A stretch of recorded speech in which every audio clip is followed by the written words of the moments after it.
for a buddy who's just starting this game.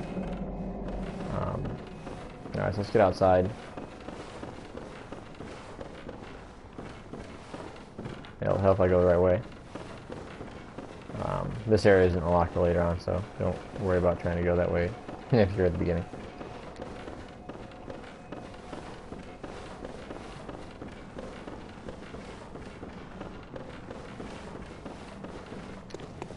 Alright. So we're outside. So we're gonna go over some of the stuff I was showing you earlier. The weapon's relevant. I mean, you have a different weapon you can have, the same concept. So L1 goes between your one-handed, two-handed modes. Every weapon does that pretty much. Right on the D-pad will toggle between what you have equipped as your primary weapons. You have two options, which show up there. So you have your two separate weapons that you have primaried. Same concept with your left hand. Hey, how's it going? So essentially that's your toggle, left on D-pad, you'll toggle between these.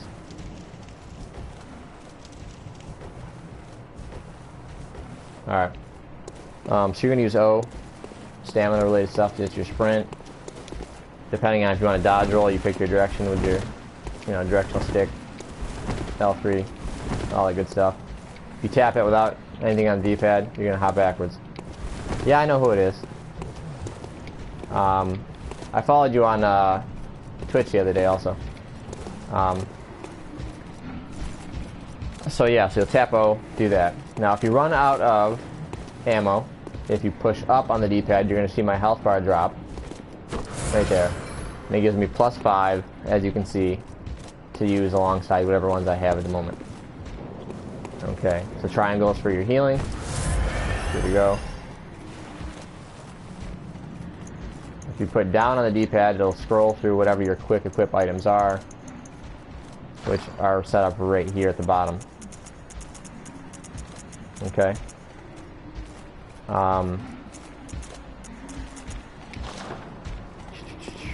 I believe it's square. We'll use one of them. For example, we'll use an antidote. It's square. That uses whichever one you have equipped. Alright, it's pretty basic stuff, nothing crazy. So at the beginning of the game, there's some things that can help you. I mean, I'm really leveled up, so it's harder for me to show you, but... Okay, so what happened right there is a visceral attack. Now, essentially what has to happen for that to occur, which is what I was trying to show you during the round button, trying to show you during the share play. However, your internet was a little laggy, so it just wasn't lining up for me. Is right before they're about to hit you. Sometimes they can even get the hit off. Sometimes you'll be hit. But as long as you land it, you're going to hit L2, fire off your secondary weapon, which is your gun, right before he hits you, and that's going to stun him. And you're going to walk up to him tight and hold R1. Okay? Now what's cool about a visceral, if he does hit you in the process, you're going to lose health. Let me let him hit me. Now see how that white bar goes down, but there's still red after it for a moment before it continues to drop right there? See how that drops? That means if you hit your enemy immediately, in that time frame, you can potentially gain back that life before that bar goes down. And a visceral will fill it back up if it's still available to you. So you come in, you start to swing, he hit me, I got the visceral, and you saw my health bar went back up to where it was before he hit me right there. So if you can do that continuously, it's almost impossible to die unless their hit is strong enough to take out your entire health bar. So that being said, certain items aren't viscerable, some are, you know what I mean, sense. So I did, as you see, he didn't really care. So now you're really going to want to use your dodge roll as much as possible. Shies like this. You can go side steps, and you get a good swing in. You know what I mean? He barely lived through that, he's dead, we're out of there then too. Now I'm on like New Game 5, so this difficulty is astronomically higher than what you're going to face. So he won't be hitting quite that hard. However, you have less health, so keep that in mind. So again, I want to show you a couple more viscerals. What's also cool is while you're doing that visceral, like when he's on the ground and you start the attack, even if enemies hit you during that, it does not inflict damage. Essentially, they can't hurt you in the process. So if I can demonstrate that, what I want to do is get a group of guys following me. So we're gonna go over here and get all these guys mad and see what's going on. Alright. And we want to get one of these guys to get a visceral. Like this one. We're gonna walk in here right now. No damage is being done to me while they're all swinging. See that? Good stuff. So that makes you, you know, invulnerable for a second. You can get in a nice line. You really want to keep swinging a lot of times. You can gain some of the health back. Right there as I was getting back. So, if you can do some of these things, you'll be pretty much good to go. Now you can also sneak up on some enemies and perform a visceral from behind. So in order to do that, what you're going to do, let me go find an enemy I can sneak up on to show you.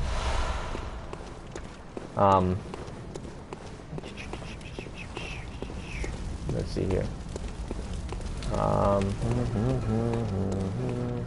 Not you. If they're just sitting there like that, go ahead with your R2.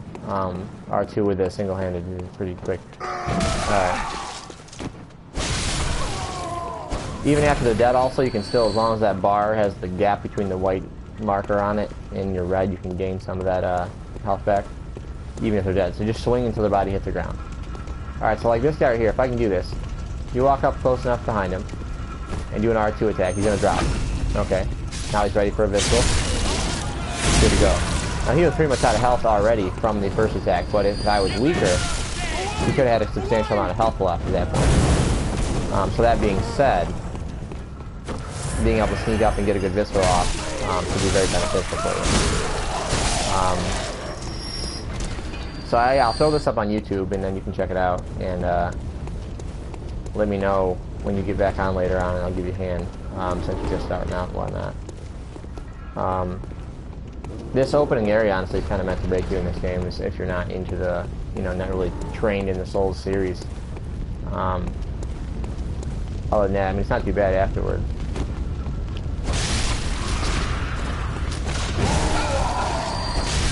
I'm not level up enough right now. I don't really have to worry about doing too much, but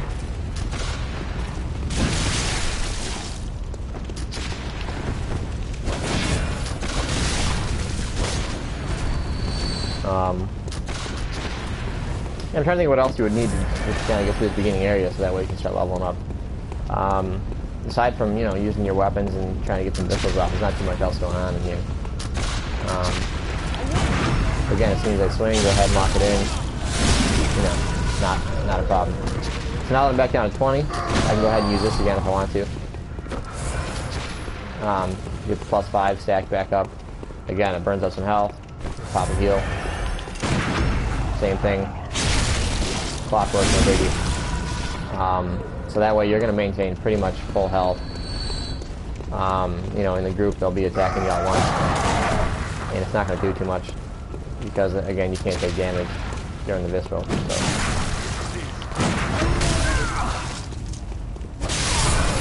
Yeah, if you don't swing fast enough, you saw right there, it doesn't hit. So that kind of sucks, but... yeah, and I'll take out a few more guys just to kind of show you, but after that I'm going to hop off here and whatnot.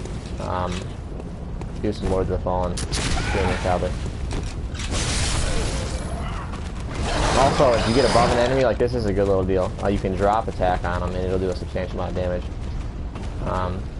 Well, if you didn't leave, you know, it's probably come up here. Alright, so I can't really show it yet at the moment because that didn't work out, but you'll lock onto them and then you just walk off and swing with an R1 or R2 and either one, and you'll do a good amount of damage for the guy.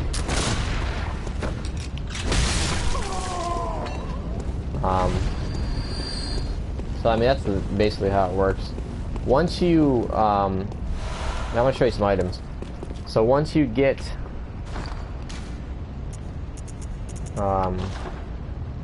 okay, so on my top right, underneath my blood echoes, you'll see that little eye symbol, which is your insight. Once you get at least one insight, you can go back to the Hunter's Dream area, or whatever. And from there, the doll that you saw that was just laying there abandoned will be up and awake, and you can pay blood echoes to level up your character. So you try to save up your blood echoes to level up. And also you'll be able to go to the little messenger bath thing there and get like your bells and whatnot, which will look like. Okay, right here. So your beckoning bell, small resonant bell. So you would use the beckoning bell in your case, and then I would use my small resonant bell, so that way we can connect together. And we have to be near each other in space-time. So basically, if you were standing in your game right here, and then I would stand right here in my game, and then we both ring bells, and that's what'll let me drop in to help you out. Now, once you beat the boss battle in that particular area, it won't let me assist you. So I'll make sure we do everything that you want to do in the area first. Then you'll be good to go. What else? Is there anything else that's important? You can also have these quick items here too if you don't have enough in this option. So you just tap the right side of the touchpad, set those up. There's my bell. I don't really need to do that for any reason actually, but whatever. You can switch it out the same way. You go in there and apply whatever you want. So yeah, as far as insight's concerned, you can get it by various ways. One of the most known ways that you're going to see is you're going to pick up an item called Madman's Knowledge. So you would click on it, hit use, and that'll give you an insight point to go back to the Hunter's Dream. Now this mark that you had equipped, I noticed earlier, this guy, sacrifice all blood echoes and awaken anew. It's not worth using because all the progress you just made, all the blood echoes you just gained are gone, obviously, so don't try to use that for anything really. The only item that's cool as far as awakening anew and getting out of the battle would be these bolt hunter's marks. Awaken anew without losing blood echoes. So that's fantastic. Stock up on those when you can. Every time you awaken anew, it will respawn all the bad guys in the area though.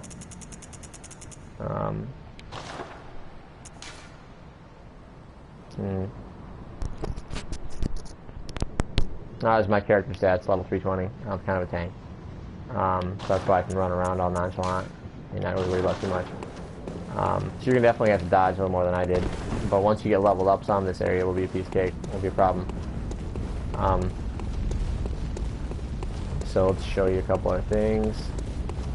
Oh yeah, so as you can see, there's some items floating around. There'll be like random ones. You can pick up bullets. Usually a lot of times the guys that have the gun will have bullets.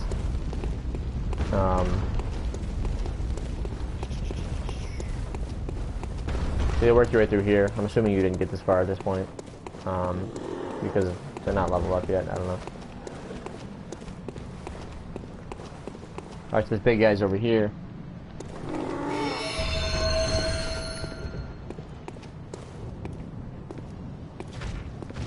So there's no sneaking up on him. You can visceral these guys if you want to. I usually don't. I usually just dodge around behind them like this here, and then I'll just hit him a couple times. Stun him with a heavy, hold R2, get the full swing in. And keep doing that or whatever. Because as you can see, they do a lot of damage. Little demonstrated purpose there. But I mean, you have lots of options.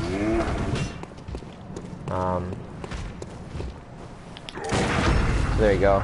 Just to show you an example. You can visceral if you want to.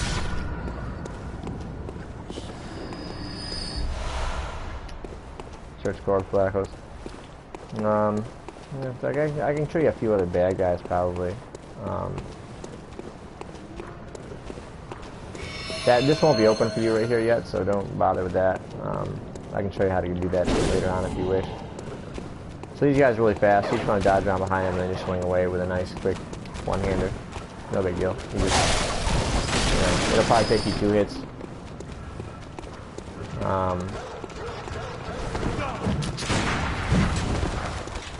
Make sure you use your R3 as your lock on and saying what you're doing so you can dodge around, you can toggle, lock on enemy, toggle, bounce around, all that good stuff. As long as you can toggle it around, you'll just keep dodging. You can pretty much live for a long period of time without even attacking an enemy. You know, because it's always pertaining to who you're locked on, how you're going to dodge. It's like around that character. So you can use that to get in between other characters, as you can see. But yeah, if you get caught off like I just did, you definitely get more caught.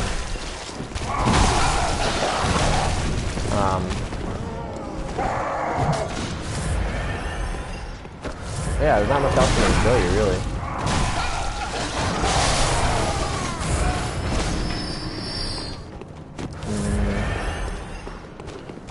there are some more bigger werewolf characters like the one that was at the opening of the game when you first came down the stairs.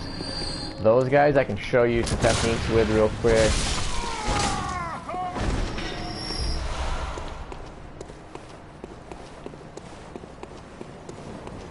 So there's gonna be a couple of those guys right up here. They can jump on you and do like a maul attack, and that does a considerable amount of damage. Like, it pretty much wrecks you. It doesn't really matter how badass you are for the most part. So you don't want to do the heavy, even though they're bigger character. You want to go in and swing with a light and one-hander. When you do that, they get like briefly stunned each swing. So you want to just swing the hell out of it. Okay. So as you can see, they do damage. I'm showing you. You know, if you get hit, it's gonna hurt. So you get dodge and then just swing away. So you see how you get a little bit of a twitch each time I swing? They can't do anything. As long as you can keep swinging, there's not really anything you can do about it. If you line them both up, you can do the same thing. So you can literally go through and swing both against both guys at the same time.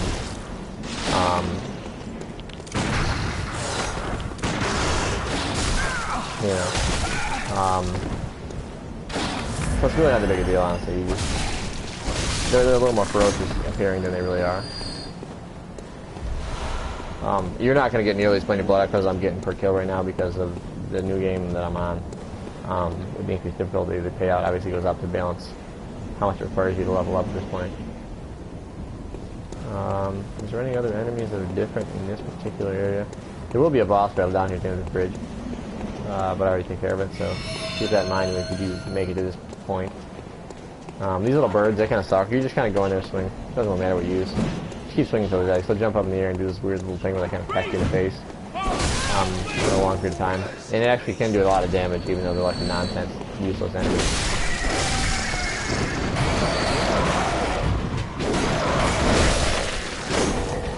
However, they can't take in much damage for, you know, at all. So,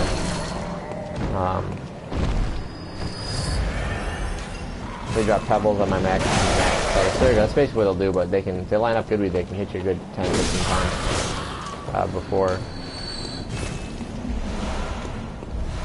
they stop, and depending on how much health you have, it could be the end of the situation. Yeah, so right there where that lamp is, there will be a boss battle. Again, I already took care of it though, so. So when you get your little lantern, or not lantern, your little, there's a waste lantern you get as well, which is kind of nifty. But when you get this, it's this freaking, the torch. It's fantastic for things like this. There's a lot of areas like it'll be pitch black and you need it to see what's going on. So make sure when you do get it, you hold on to it, have it as your, I would always have it equipped as your secondary, so you can toggle between your front, you know, whatever pistol you choose, and that. Pretty much roll through any kind of barrel, anything like that. Maybe find something, depending.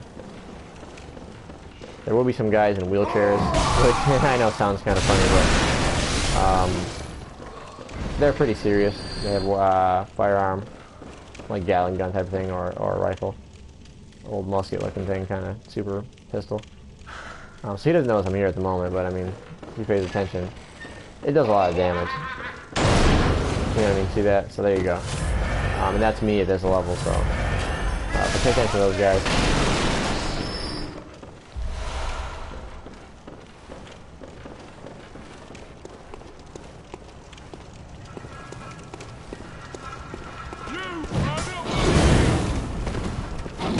Oh yeah, there's little, like, almost werewolf things. They hate fire, so if you do have the torch, keep that in mind. And that makes them a little slower, a little less effective than trying to kill you. Oh, wrong button.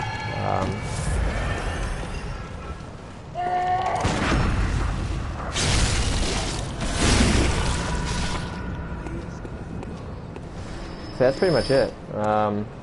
Check it out, and then let me know if that helps any, and then I'll hop on and give you a hand. We can team up or whatever.